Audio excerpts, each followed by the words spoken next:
All right, fellas, we're back in San Fran today. Sorry for the late review for the two or three of you that still watch these. Um, all right, let's get into it. We're gonna start with the MVPs and LVPs as we always do. First off, the two QB MVPs. Josh Allen, 37.8 for Uncle Josh. Shout out Uncle Josh. And Dak getting 26.4 for Chasing Browns. Two running back MVPs. We got Tony Pollard dropping 37.1 for JBC and Gibbs dropping 37 for Barry McCockiner. Wide receiver MVPs, we got the highest score of the week besides Shadur Sanders, who's on waivers. We got Michael Wilson, who dropped 40.2 points against regular nuts and or for regular nuts. And with Marvin Harrison out, of course, he's ass when he's in. And Puka dropping 38.7 points for Mitsubishi Marv, who still lost. And lastly, we have Harold Fannin Jr. dropping 28.4 for Zevins. Next up, we got the LVPs, and this is going to look rough for one of our teams here. The first LVP is quarterback Jalen Hurts, who dropped zero point 0.4 points. He's awful. The Eagles are frauds, and Pearsall shooters.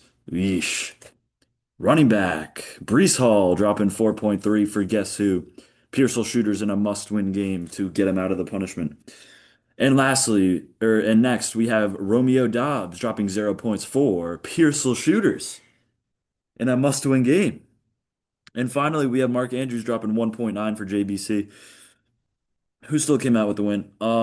First off, we have the most unimportant matchup of the day. We have Uncle Josh dropping 175.74 over scoring his projection by 54. Win streak of six, improving to 11 and 3 and finishing in first place.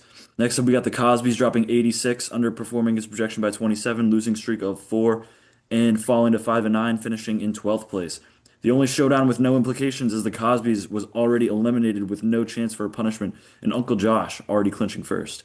It was boring as shit except for Corum randomly dropping 31 for Uncle Josh. Uncle Josh wins in a blowout, but T and CD getting injured may be a horrible blow for the top team if they are both out and unable to play in round one.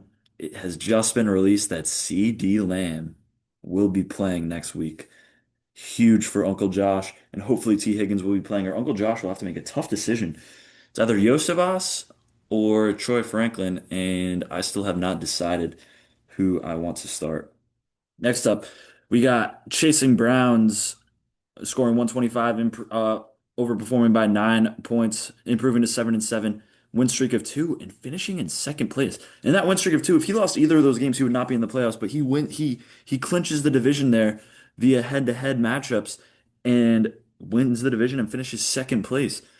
Too bad there's no home field advantage in fantasy. These beers are talking dropping 66, his season low. And I think that's the second or third lowest all season. And probably, I think that is the lowest besides if you don't count the Rue. Underperforming by 36, falling to 9 and 5, finishing in third place in a losing streak of two. He's rounded off the season on a very, very bad note. It could be tough for these beers are talking with a difficult matchup in that first round, looking good all season, and in these last couple of weeks, been looking terrible. This game was only important for Chasing Browns as these beers are talking had already clinched third. With a win, Chasing Browns clinched second. With a loss, he would have missed playoffs. And boy, oh boy, did he blow his ass out. Crazy belt to ass in this one as these beers are talking is cold as ice headed into playoffs and has to see Poot in the first round. I just don't understand why stuff pops up on my screen in the middle of a meeting. Like, read the fucking room, bro. Um, Hopefully, Team Hit or Miss can pick it back up next week. Um, Not one player besides JJ McCarthy over 10.8 points for these beers are talking. Ouch, that is not looking good. Meaning Chasing Browns had a solid game besides Gadsden. I don't know why I said meaning there, but on the other hand, Chasing Browns had a solid game besides Gadsden. He'll see sacks in round one. Next up, speaking of the Devils, sacks with 129, overperforming by 11 points and improving to 7 and 7. By the way, if any of these playoff teams that are either Chasing Browns, the Sacks, regular Nuts, um, I think those are the only three actually lost, they would have not made the playoffs. So they clutched up. Sacks with 129, overperforming by 11, improving to 7 and 7, win streak of one, and finishing in seventh place. The Rue dropping 97, underperforming by 8, falling to 5 and 9, finishing 13th with a losing streak of 1. The Root did not need this one to avoid punishment because Pearsall Shooters lost, but Sachs did need it to make the playoffs, and squad showed up. Saquon finally balled out, and JSN had a nice comeback week. As the Sacks head into playoffs with a win, he will be seeing Chasing Browns round one, a great team to have to worry about.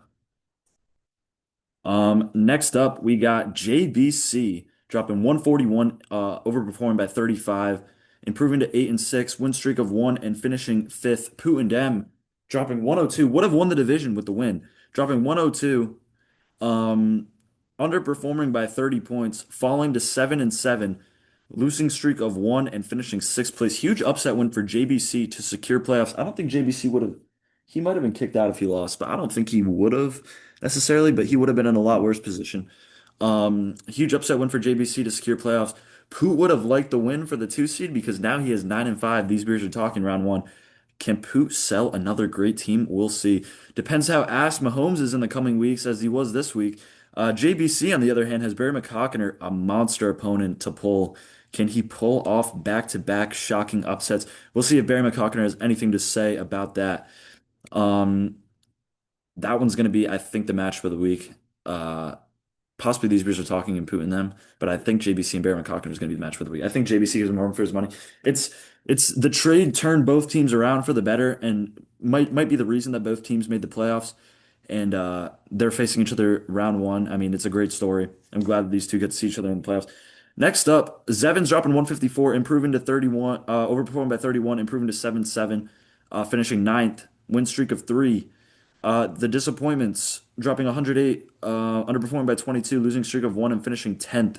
Needed the win to secure playoffs, didn't get it. In hindsight, I should have done this one first because neither made the playoffs, but whatever.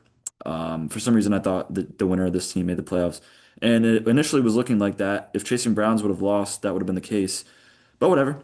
Zevins, with a great effort and great playoff push, winning his last 3 games, but it wasn't enough to outscore Regular Nuts on the season, which was the tiebreaker that it came down to. So Regular Nuts takes the 8 seed.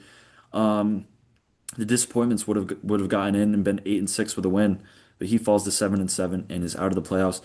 The two 7 and 7 teams that miss playoffs are Zevins and the Disappointments. Unfortunately, they are tied with second place or with first place in the Eastern Conference, and they are tied with sixth place in the league. So they're tied with second, sixth, seventh, and eighth, and they miss the playoffs. The top 8 teams make the playoffs in this league. Um, Next up, we got Regular Nuts dropping 115, underperforming by 1, improving to 7 and 7 with a win streak of 1 and finishing eighth. Pistol Shooters dropping 74, underperforming by 46, falling to 4 and 10, losing streak of 3 to get the punishment, and he finishes 14th, last place. Regular Nuts needed the win. Pearsall Shooters needed the win.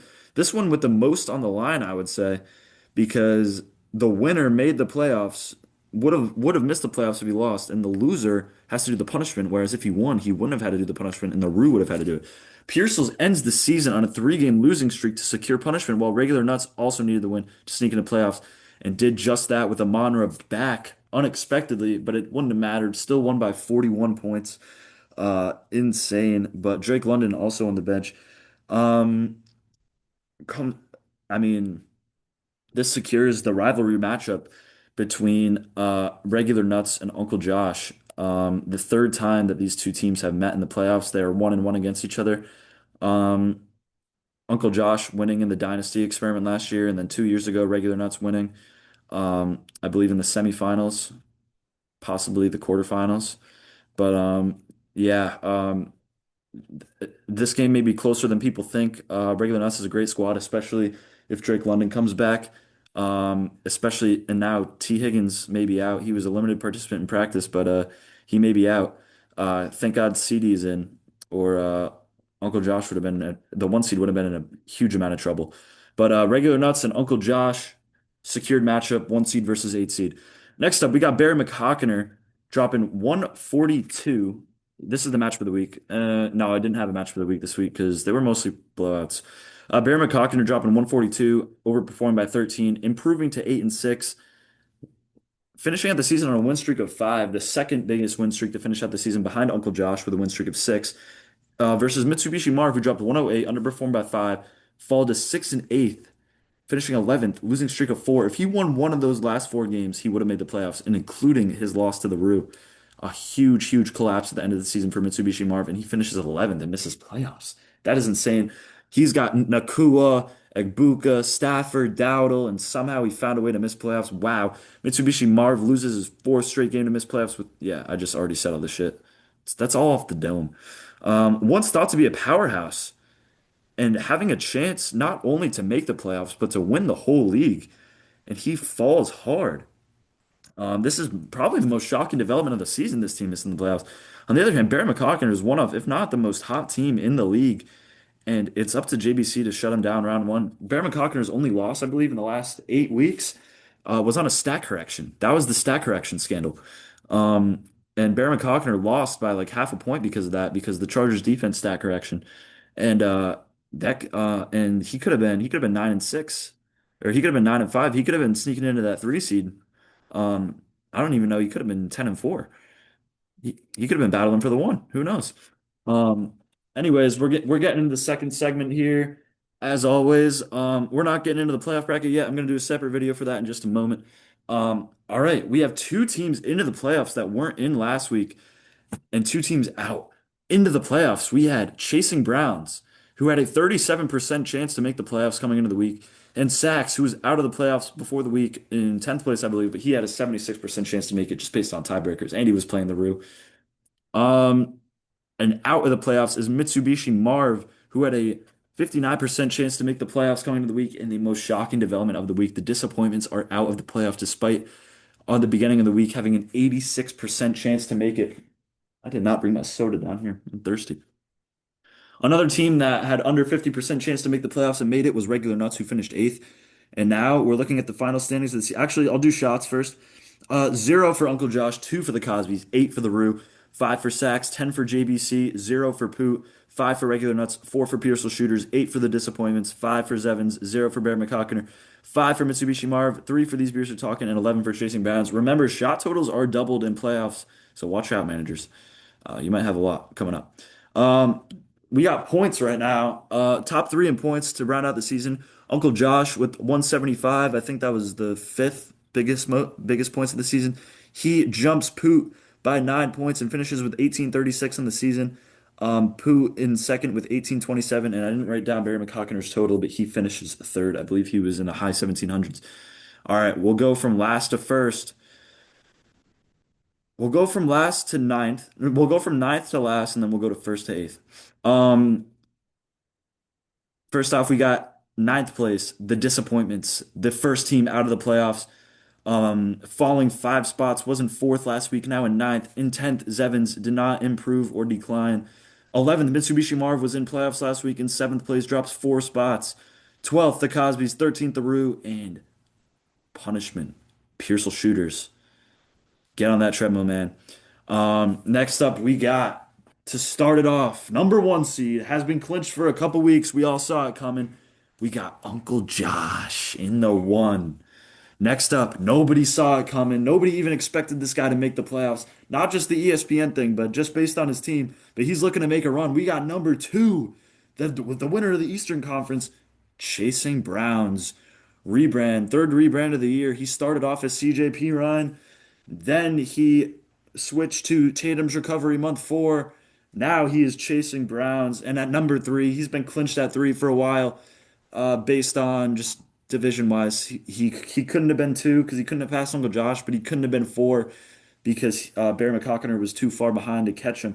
These beers are talking in number 3 with home field. And the last team with home field, we have number 4, Barry McCockner, started the season 1-5, now one of the best and scariest teams in this league. What a story from this season. Barry McCockner, very scary. We got a couple of teams predicting him to win the whole thing. Next up, we got number 5 against Barry McCockner. We got JBC. JBC started the season 3-0, then went on a huge losing streak. I believe he lost 6 in a row. He was 3-6. He was out for the count. And now guess what? Oh, wait, no, he was 3-5. He lost in one of the last couple weeks. He was 3-5, and now he's 8-6. That's JBC. I believe he's 8-6. Let's see if I wrote it down. Yep, he's 8-6 in fifth place. Only other player that's 8-6 is Barry McCockner, and they're playing against each other. It's going to be a fun one. That's going to be a very even matchup. And in sixth place, falling 4 spots. Oh, by the way, Chasing Browns rose 7 spots from out of the playoffs ninth to two. Next up, we got Poot falling 4 spots. He was leading the division last week and would have won it if he beat JBC, but he did not. He was at the 2. Now he's at the 6. We got Poot and them. He was playing against these beers are talking this coming week, the 3 versus the 6. That's going to be a big one. Next up, we got the Sacks. The 2 teams who were out of the playoffs next week, somehow, some way, are now facing against each other. So one of these teams is going to make their Cinderella run, at least to the semifinals. We got Sacks versus Chasing Browns. Sacks up 4 spots. Sacks looking good. He's got to hope Saquon stays hot. He's got to hope Bo Nix stays hot. He's got to hope JSN stays hot. And you know what? I don't see that not happening. I see that happening. So I think he's got a better roster than Chasing Browns, but we'll see. We'll see what happens. Could be an upset. Could be an upset. Next up, and in the last playoff spot, we have the commissioner, the reigning champion, Regular Nuts sneaking into eighth, looking to take down the 1 seed Uncle Josh. It's going to be a close one with T. Higgins out and with Kyron in an unfavorable matchup. And Brock Purdy's playing Tennessee. He's got Amon Ra. He's got Drake London. He's not scared of anyone. He's not scared of Uncle Josh. So we'll see what happens. This is a rivalry matchup. You know anything can happen, and so that'll do it. Number 1 versus number 8. Again, to reiterate the playoff picture, Uncle Josh 1 playing against Regular Nuts 8. On that same side of the bracket, it'll be number 4 Barrett McCockner versus number 5 JBC. Going on the opposite side of the bracket, we got number 3. These beers are talking against number 6 Putin Dem. And the final matchup, number 2, Chasing Browns versus number 7, Sacks on that other side of the bracket. Biggest leaps, Chasing Browns up 7, Sacks up 4, both into the playoffs. Biggest falls and both missing the playoffs because of it. The disappointments in Mitsubishi Marv with 5 and 4. All right, fellas, best of luck this week. Sorry for the late one. We're going to have some fun. This is where it all starts. Let's go.